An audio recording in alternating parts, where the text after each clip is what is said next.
São 7h16. É o Folha no Ar, primeira edição, oferecimento Laboratórios Plínio Bacelar e Clínica Proteus. Recebemos aqui no estúdio, na verdade, o Marcelo Sampaio, que é o presidente do Conselho Municipal de Cultura, já pela segunda vez, né, Marcelo? Eu acredito que já estamos na segunda visita sua aqui. Gostei da camisa com esse folha. Aliás, o nosso telespectador que está acompanhando através do streaming, pode ver que é uma camisa bem colorida, bacana. Tem o Folha da Manhã na manga esquerda. Tem alguma sobrando dessa aí, não? Bom dia, Marco Antônio Rodrigues. Bom dia, companheiros aqui da Folha FM, o meu querido amigo particular, o sambista Toninho Chita, maior vencedor aqui do Carnaval de Campos do quesito samba enredo. E bom dia aos ouvintes da emissora. Na verdade, já estive aqui quando eu fui empossado como presidente, o primeiro da Sociedade Civil do Conselho Municipal de Cultura de Campos, e agora estou retornando para falar um pouco de um assunto que tem a ver com cultura, e mais ainda com a minha área de atuação cultural, que é propriamente a cultura popular, né? É o Carnaval, já que estamos na semana do Carnaval, que existe de verdade, que é o da data do calendário, que se fora de época é tudo, menos Carnaval, né? Claro. É um evento que não é Carnaval. É uma folia, mas... É um evento que não é Carnaval, isso tem que ficar muito claro. Então, desfile carnavalesco não tem sentido. Em nenhum outro lugar do mundo, do Brasil, aliás, existe um Carnaval fora de época com desfile de avenida. Quando se criou o Cabofolia, que é o Carnaval fora de época de Cabo Frio, eram o quê? Shows com trio elétricos, bandas de axé, lá no Cabofolia, Carnaval fora de época de Cabo Frio. Que era um evento que arrecadava fundos e... Que não é carnaval de avenida e não é carnaval. Carnaval fora de época não é carnaval, Marco Antônio. Isso que as pessoas têm que entender. Eu concordo plenamente com você. Entendeu? É um evento diferente. Bom, e aí, essa camisa que você falou... Até o Mardi Gras, em Nova Orleans... Tem o calendário, tudo bonitinho, ele segue. Não tem carnaval, não tem Mardi Gras fora de época. E quando não é no Brasil, os desfiles carnavalescos que acontecem nos Estados Unidos e lá na Europa são em qual época do ano? Verão lá. Inverno aqui. Sim. Que é um outro preceito básico do carnaval, Marco Antônio, é que ele aconteça no verão. Porque há toda uma ode à carne. Porque carnaval é uma palavra que vem do italiano carnavale, que é a festa da carne. Então, você tem que ser no verão porque você está com pouca roupa, muita nudez. Isso faz parte do escopo do carnaval. São preceitos antropológicos, filosóficos, sociológicos que não podem ser abandonados. Quando você faz no inverno em que você sente frio e se veste, se cobre todo, já você mata muito essa essência que é a essência do carnaval. Bom, e essa camisa foi feita especialmente por mim e pela minha mulher Iona Alves Sampaio, se eu falar Sampaio me mata, para poder a cobertura que nós vamos fazer pelo meu site, que é o www.carnavaldecampos.com.br, e pela Folha da Manhã. Segunda vez que nós vamos estar. Aliás, a camisa do Toninho é muito bonita também. Bom dia. É muito bonita, parabéns. Bom dia, pessoal da rádio. Presta atenção. Essa camisa aqui... Falar mais alto. É uma honra você usar essa camisa. A camisa do Osso Psicodélico, 50 anos do Osso Psicodélico, que está completando já 52 anos. E quando eu uso essa camisa, a cidade fica empolvorosa. Por quê? Porque o Psicodélico é o melhor bloco da cidade. Quase que todos os blocos hoje são psicodélicos, porque o Psicodélico é o mais antigo, né? E que está em evidência que é o atual campeão. E que mais títulos possui. Quer dizer, psicodélico é tudo. Marcelo, vamos voltar um pouquinho no tempo? Vamos. Esse assunto que vocês dois são especialistas, eu confesso a você, eu sempre brinco aqui quando eu faço o programa rural, que eu tenho um vasto desconhecimento da área rural. Estou aprendendo, né? Cada convidado que a gente traz, a gente aprende um pouquinho.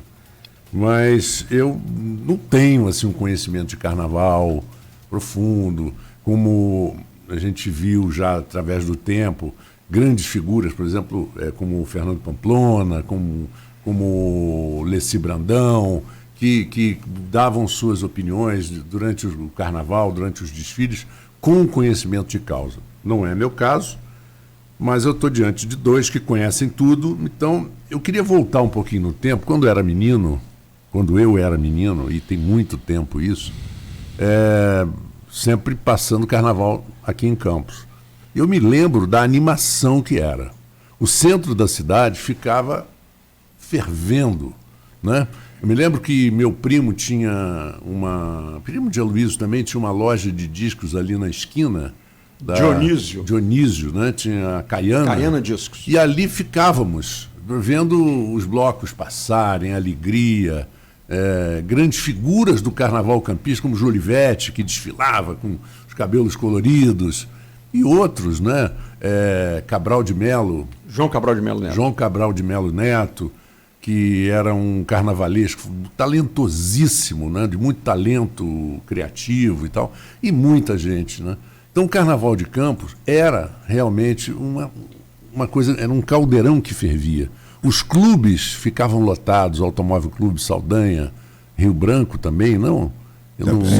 Todos com bailes maravilhosos, ótimas orquestras, e depois veio a onda da praia, de Gruçaí, Atafona, e isso mudou tudo. Né? Mudou tudo, a coisa virou muito comercial, né? Muito desfile de escola de samba, por exemplo, é uma coisa muito, é uma entidade à parte, não é isso, Marcelo? Como é que vocês definem esse século XX, século XXI, principalmente os últimos 50 anos do século XX e o início do século XXI? O desenvolvimento do carnaval, porque você está falando de duas coisas aí um pouco diferentes, que é o carnaval espontâneo das ruas e o carnaval de uma avenida, onde uma agremiação carnavalesca vai apresentar o seu enredo. São coisas um pouquinho diferentes. Não, eu sei. Esse carnaval que você falou aí, eu sinto muita saudade dele, mas eu não sei se a gente pode resgatá-lo, porque era uma coisa que surgia genuinamente, de forma espontânea. Quando você fala das pessoas nas ruas, isso realmente era uma coisa muito forte. Por isso que quando os menos jovens dizem que Campos já foi o terceiro maior carnaval do Brasil, eu que sou um pesquisador nessa área, eu nunca vi nada que comprovasse essa afirmativa de que Campos foi o terceiro maior carnaval do Brasil. Pode até ter sido, porque o fato de eu não encontrar indícios não quer dizer que eles não existam. Porém, eu garanto que nunca foi o terceiro maior carnaval do Brasil de avenida. Essa colocação, ela, se for verdadeira, se refere a este carnaval que você falou aí, que quando você era criança você via. Esse carnaval de rua, das pessoas saírem fantasiadas até por conta própria, grupinhos completamente não organizados do ponto de vista de estrutura administrativa. Eram amigos que se juntavam e iam para a rua. Esse tipo de carnaval espontâneo das ruas, Campos pode ter sido um dia o terceiro maior do Brasil. Até porque Campos é uma cidade antiga do ponto de vista até da história do Brasil. Campos foi durante muito tempo uma cidade importante do Império Brasileiro. Os imperadores vinham aqui com constância. Nós tínhamos o Rio Paraíba do Sul, que era uma rota de navegação também importante. Campos já foi uma cidade muito importante no cenário nacional. Se ela um dia foi o terceiro melhor carnaval do Brasil, eu garanto que foi só esse de rua. O carnaval de avenida, com agremiações carnavalescas desfilando, Campos nunca foi o terceiro maior carnaval do Brasil. Deixa eu só falar agora sobre a presença do Matheus, né? Matheus, bom dia. Bom dia, Marco. Bom dia, Marcelo, Toninho, Arnaldo. Bom dia, nosso ouvinte. Também aqui ao meu lado. Bom dia, Arnaldo. Bom dia a todos hoje aqui nesse debate sobre carnaval, e falar também que um pouquinho que o atraso tem até um pouco a ver com o carnaval também, porque ontem a gente saiu da redação um pouco tarde, mas ainda foi dar uma olhada no bloco Sem Sossego, e aqui quem deixou o Cansky e Marco sem sossego enquanto a gente não chegava no primeiro bloco, mas deu tempo ainda de avisar para o WhatsApp que a gente estava a caminho. Exatamente. Agora, esse debate, né, eu conversando muito com o Matheus, a gente estava conversando exatamente sobre isso, sobre a composição do Carnaval de Campos. E eu estava ouvindo no carro enquanto vinha para cá, o Marcelo falar sobre a questão da folia fora de época, o desfile fora de época aqui em Campos. Esse acho que é um ponto crucial desse debate.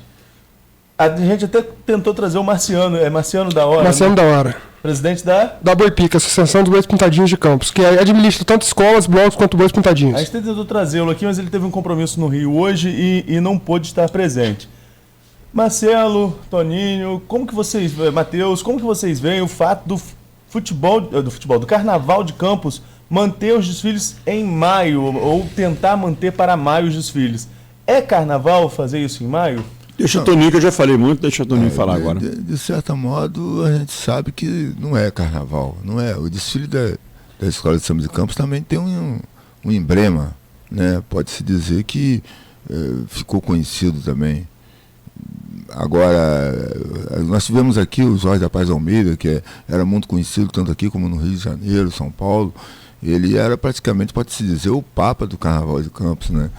E claro que o carnaval em si, como o Marcelo falou, o desfile não é o ponto culminante, né? Aquele carnaval que você falou que mostra que Campos era realmente o terceiro carnaval. Eu me lembro, Marcelo, país. e Toninho, e Arnaldo e Matheus, as famílias, isso nos anos 60, alugavam carros conversíveis. Eles alugavam os carros antes e pegavam para poder sair. Participar dos cursos. Dos cursos, né? Para jogar serpentina. Naquela época jogava-se até lança-perfume nas pernas. Não é verdade, não era no nariz, não, nas pernas. Isso aí já era muito delicado, né? Porque o que eu acho que carnaval é um intrudo que veio lá de Portugal para o Brasil, que as pessoas jogavam pedras. Outra coisa que eu acho que há um equívoco muito grande em relação a carnaval, por exemplo, homenageando um político. Carnaval não pode homenagear político, porque só pode colocar um político na avenida para sacaneá-lo, para fazer dele uma caricatura, para poder deixá-lo, como dizia o Nelson Rodrigues, o rei nu. Porque quando você faz uma homenagem a um político, você sai dessa essência carnavalesca que é fazer a sátira, a crítica. Carnaval começou para questionar o status quo estabelecido. Era uma área onde as pessoas iam lá reivindicar melhores condições sociais, melhores condições financeiras, melhores condições comportamentais. Então, isso também foi se perdendo. Campos teve uma época que homenageavam políticos horrorosos. E eu estou falando de todos, da extrema esquerda ou da extrema direita. Para mim, se aparecer na avenida, ele tem que ser aparecer ridicularizado. A questão do carnaval é essa, é ridicularizar, é um fenômeno de inversão. Você não pode fazer do carnaval uma coisinha chapa branca, um desfilezinho corretamente do início ao fim, com aquela lógica aristotélica de começo, meio e fim, que também não cabe no carnaval. Carnaval é uma inversão, é você subverter a ordem estabelecida. E também tem a licença poética, né, da artística, que faz com que você transmite aquilo que você tem a intenção, né? aquela maldade gostosa de você ver na avenida o inverso, né? Deixa eu perguntar uma coisa ao Marcelo e ao Toninho, e eu aproveito e coloco o Matheus. O Matheus é muito jovem e conhece muito bem, como jornalista, e Arnaldo também, essa história do politicamente correto, como atrapalha, né? Como o politicamente correto é chato. Como é chato, né? E as pessoas não percebem isso. Isso é que me mais. São pessoas inteligentes, né? Não pode fantasiar de índio. O que vai fazer com o cacique de Ramos? Não, teve uma discussão sobre isso, inclusive, né? Teve uma matéria no Globo sobre essa questão. Pois é, eu li essa matéria. Como é que pode? Porque a moça se vestiu botou fantasiazinha de índio. Então não pode sair daquela fantasia de alemão, como é que é? Tirolês. Não pode fantasiar de nada. O que é isso? De bailarina? Não, está ofendendo a bailarina. Eu acho que a gente pode até puxar, né, nesse gancho e trazer o Toninho, que é compositor, para a conversa, para falar, por exemplo, das marchinhas carnavalescas, né? Porque quando a gente pega as marchinhas, é claro que existe uma mudança cultural, você tem um contexto do passado, poderia existir até mesmo um tom racista em algumas colocações, mas não há para descontextualizar. A gente fala do início dos anos do século passado, na verdade, né? A gente está falando lá... 30. Dos anos 30. Se você for para a marchinha, Chiquinha Gonzaga foi 1899. Ainda século XIX. Exatamente. Aí no século XX, algumas marchinhas também de maior sucesso, que tocam até hoje nos bailes de carnaval, mas há uma certa restrição, uma certa censura do politicamente correto, como disse o Marco Antônio aqui. Eu penso. Cuidado na composição. É meio complicado, porque você tem que ter espontaneidade para compor, a inspiração quando chega, você não. E aquelas frases de efeito, né? Hoje todo mundo está se vitimizando de tudo, e não pode ser assim.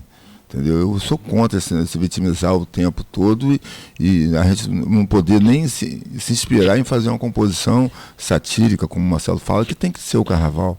Entendeu? Aquela. Eu acho que o meu som não está bom. Espera um pouquinho só. Não está bom, um momentinho só. Pode continuar. No carnaval, Matheus, eu acho que algumas coisas cabem, até porque é um fenômeno de inversão. No carnaval, o interessante e o ideal é você ser o que você não é. Se você sair no carnaval como você é normalmente, você não está carnavalizado. O carnaval é exatamente para você ser. De repente, se você não é preconceituoso, você pode ser no carnaval, porque é uma licença, como o Toninho coloca, até poética e histórica no carnaval, para isso. Eu entrevistando uma vez o João Roberto Kelly, que é o nosso rei das marchinhas, ele me falou que, por exemplo, muitas coisas atribuídas a ele não foi ele que fez. Por exemplo, olha a cabeleira do Zezé, será que ele é? Será que ele é? Ele só compôs esses versos. Mas quando ele cantava isso, a galera que estava no show gritava, bicha! Bicha nunca foi escrito. Essa palavra nunca foi escrita pelo João Roberto Kelly. Ele falou que isso aí surgiu espontaneamente das plateias, dos públicos para quem ele se apresentava. No carnaval passado teve uma crítica também a Maria Sapatão, que é outra marchinha possivelmente homofóbica, que inclusive no bloco que a gente estava ontem cantaram empolgadamente. Fala-se muito dessa questão. E o Arnaldo tinha perguntado mais cedo sobre o carnaval fora de época. Eu acompanhei com o Marcelo no ano passado os 2 dias de desfiles inclusive de alto nível aqui em Campos, foram em agosto, mas infelizmente o CEPOP vazio, tinha muito pouca gente nos 2 dias. Queria perguntar ao Marcelo o que ele acha disso. Perdeu-se essa cultura nos 2 anos anteriores, não tinha havido o desfile, voltou no ano passado, e apesar do bom nível dos desfiles, inclusive foi você quem montou a comissão julgadora, e o CEPOP vazio praticamente. Só para poder voltar àquele assunto, eu acho que essa questão do preconceito e da discriminação passa muito pela contextualização e o tom.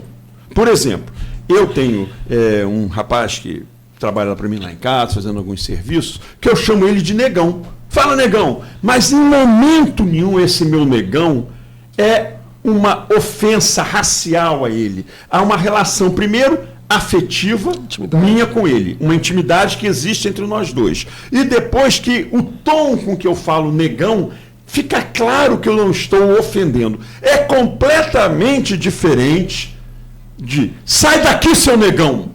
Aí sim é uma injúria racial. Então a contextualização. Quando foi falado, quando você sai, os homens saem de mulher no carnaval, as mulheres saem de homem, isso aí não tem nada de homofobia nisso. Agora, é diferente de você, por exemplo, não dar um emprego a uma pessoa porque ela é homossexual. Aí é uma outra história. A gente também. Eu tenho um pouco de receio de dizer. Homofobia é isso.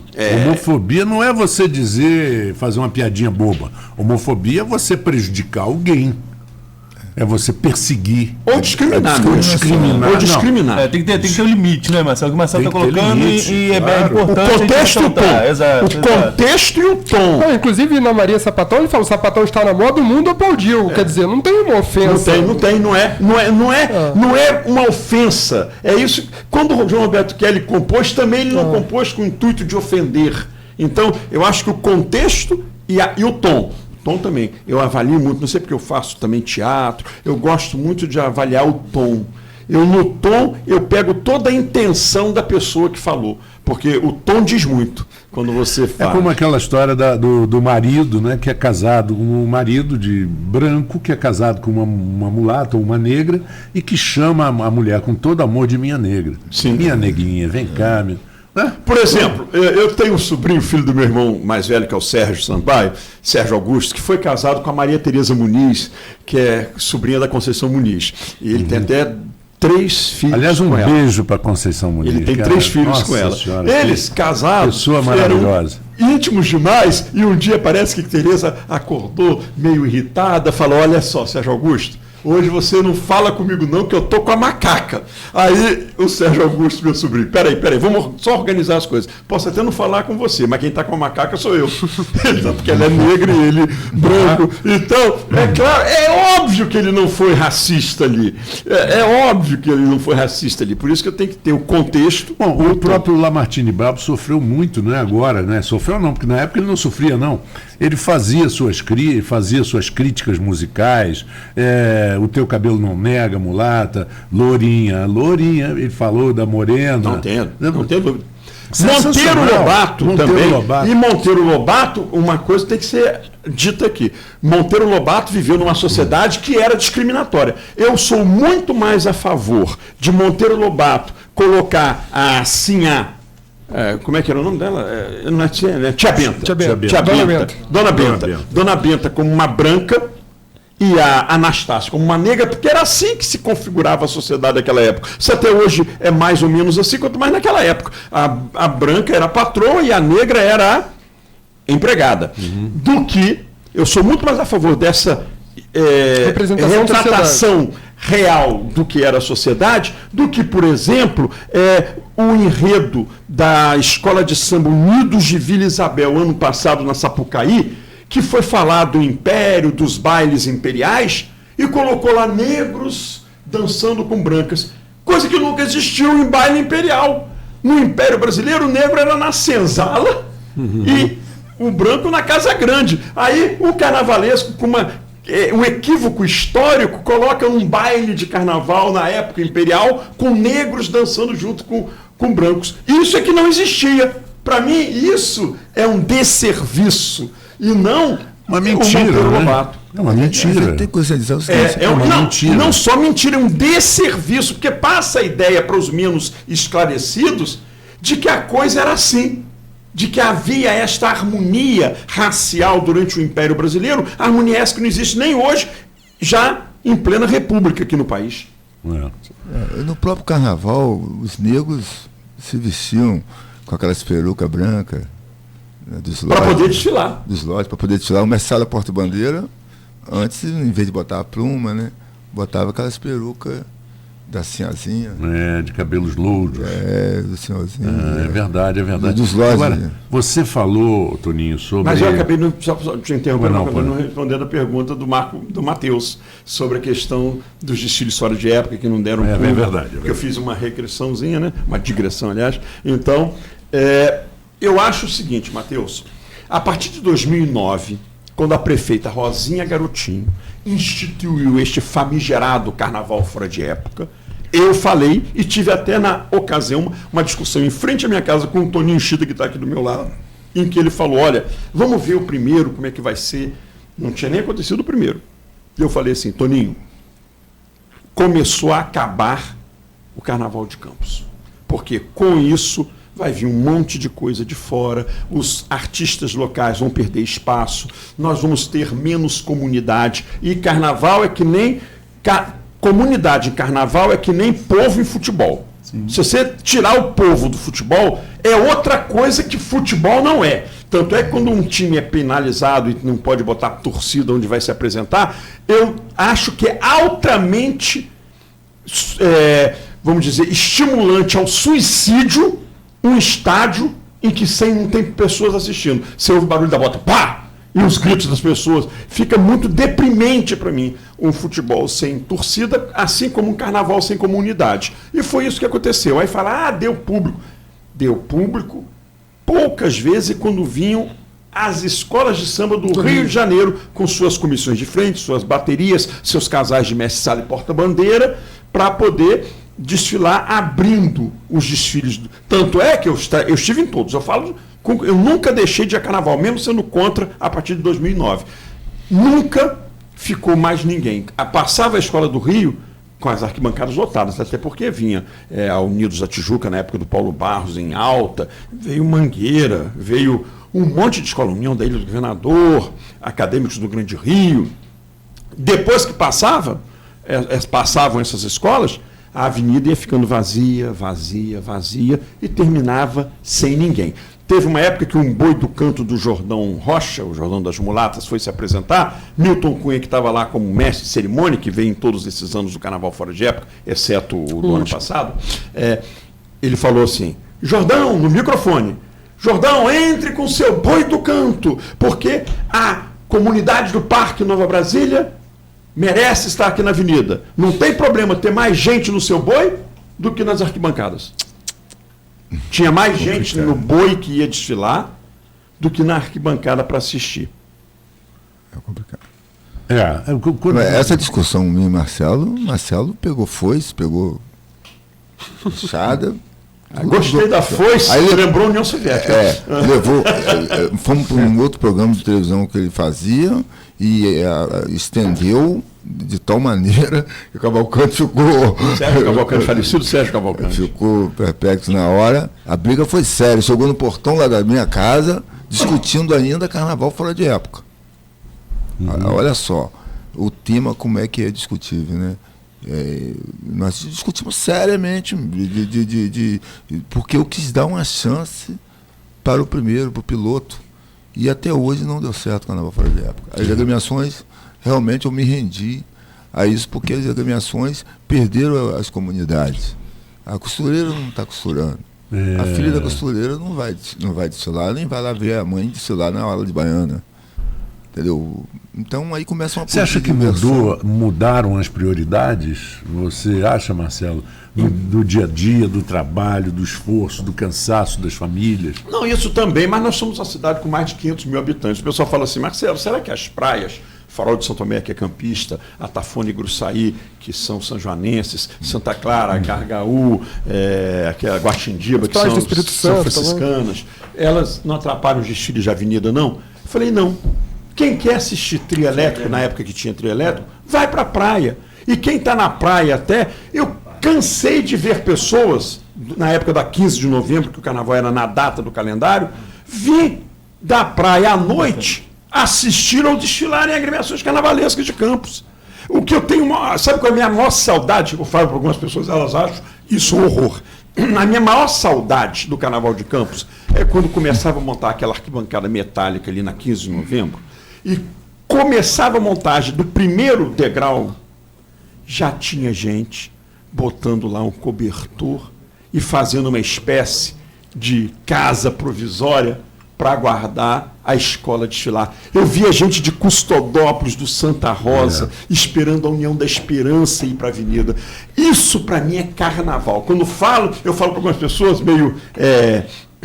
higiênicas demais, acho isso um horror. Eu não, eu acho isso uma demonstração de amor a algo que é da cultura popular, você guardar lugar. Vai no CEPOP hoje, se você bobear na concentração, te boto para desfilar na agremiação porque não tem componente.